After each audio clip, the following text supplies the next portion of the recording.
Just 2 miles off the coast of Long Island sits an island so heavily guarded that no civilian has ever set foot inside since 1954.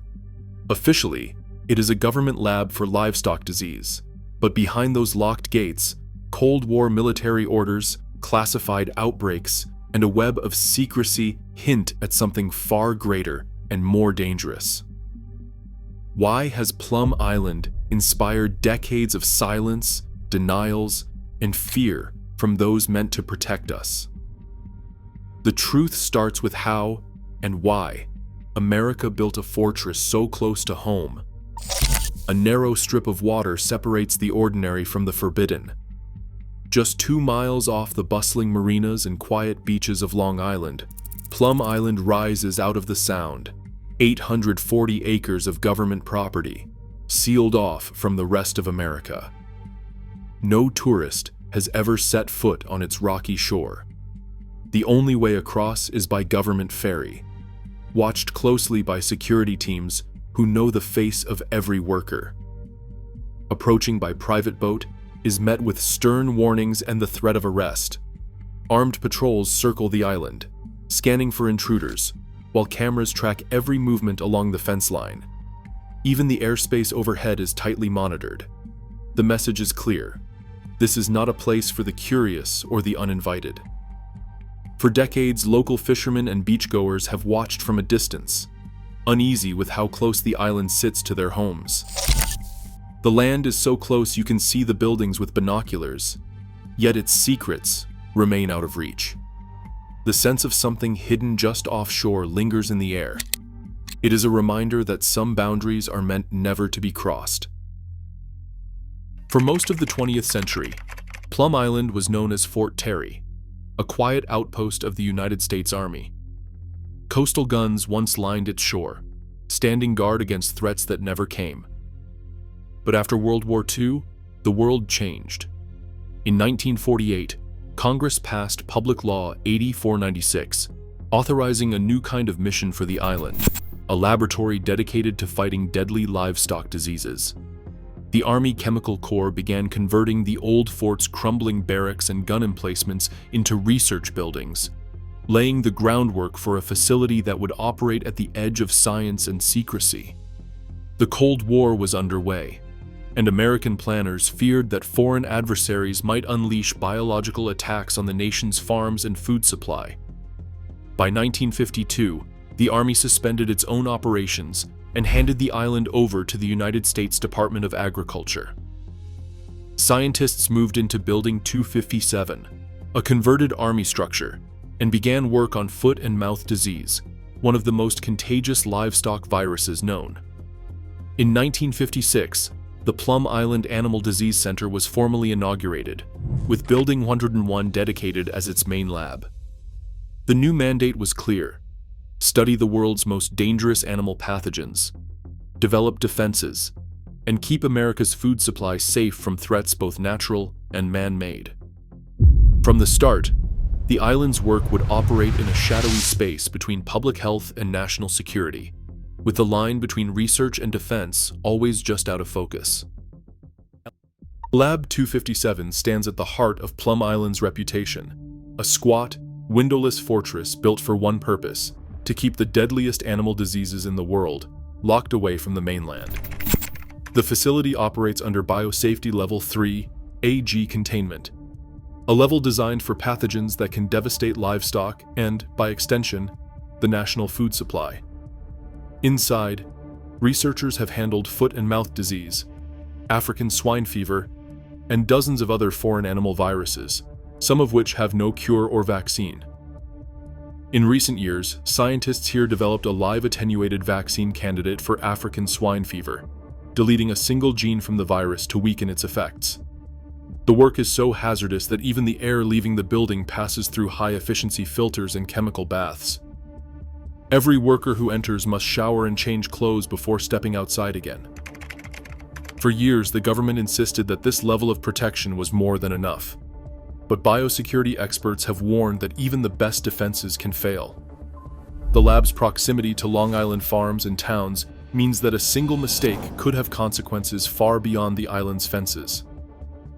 Official records acknowledge that Plum Island's labs have never operated at biosafety level 4, but the pathogens studied here are still among the most contagious on Earth. The facility's aging infrastructure and history of handling live viruses raise questions about just how secure those walls really are. As one biosecurity specialist put it, the risk is not just what is brought onto the island, it is what could one day escape. In August 1978, something went wrong inside the walls of Plum Island. The facility was in the middle of construction when the foot and mouth disease virus, the very agent the lab was built to contain, slipped out of its laboratory confines. The virus spread to outdoor animal pens, infecting more than 200 livestock in a matter of days. Workers scrambled to contain the outbreak, culling every infected animal and burying the remains on the island. Official records insist the infection never made it to the mainland, but rumors persisted. Some former employees whispered that animals turned up on Long Island beaches, raising alarm among local farmers and fueling decades of suspicion. No public documents confirm these escapes, but the story refuses to fade. 2 decades later, the island faced a new kind of threat. In 2002, a power outage struck the facility, plunging Lab 257 into darkness and disabling critical safety systems. Air handling units designed to keep deadly pathogens from leaking out were suddenly offline. According to a former engineer, the risk of airborne release was real. The Government Accountability Office later flagged the lab for backup power failures and warned that aging infrastructure put containment at risk. Over the years, federal audits and Inspector General reports documented more than 100 safety violations tied to maintenance, security, and emergency systems. Each incident added to a growing pattern. The defenses around Plum Island were not as solid as they seemed. The consequences of a single breach, intentional or accidental, could stretch far beyond the fences, into the heart of the communities just across the water. Lyme, Connecticut, sits just 10 miles from Plum Island. That proximity has fueled years of speculation about the origins of Lyme disease. The first recognized cases appeared in the mid-1970s, close enough to the island for suspicion to take root. Some claim that government scientists released ticks carrying unknown pathogens, possibly as part of secret experiments. Adding to the intrigue is the story of Erich Traub, a German virologist who specialized in insect-borne diseases during World War II. After the war, Traub was brought to the United States under Operation Paperclip, a program that recruited former Nazi scientists for American research. While Traub's expertise in weaponizing insects is well documented, there is no public record that places him on Plum Island or connects him directly to the facility's work. Museum collections show Borrelia burgdorferi, the bacterium behind Lyme disease, existed in American ticks long before the 1970s.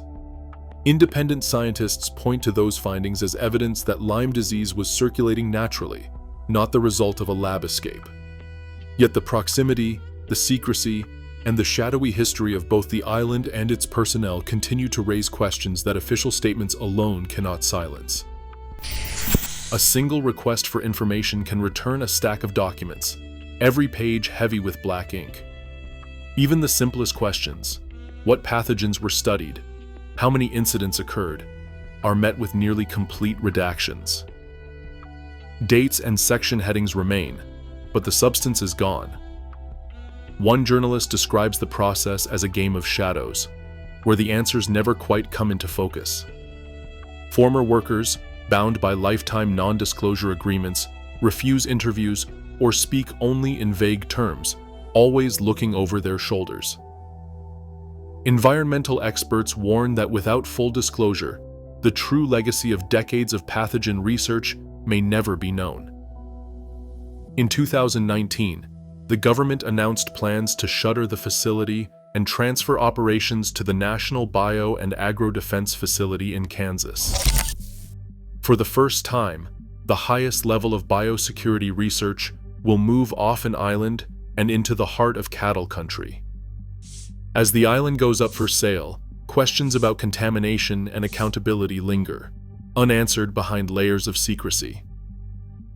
Plum Island's secrets may soon vanish behind private fences, But its legacy remains, unanswered questions just miles from millions of Americans.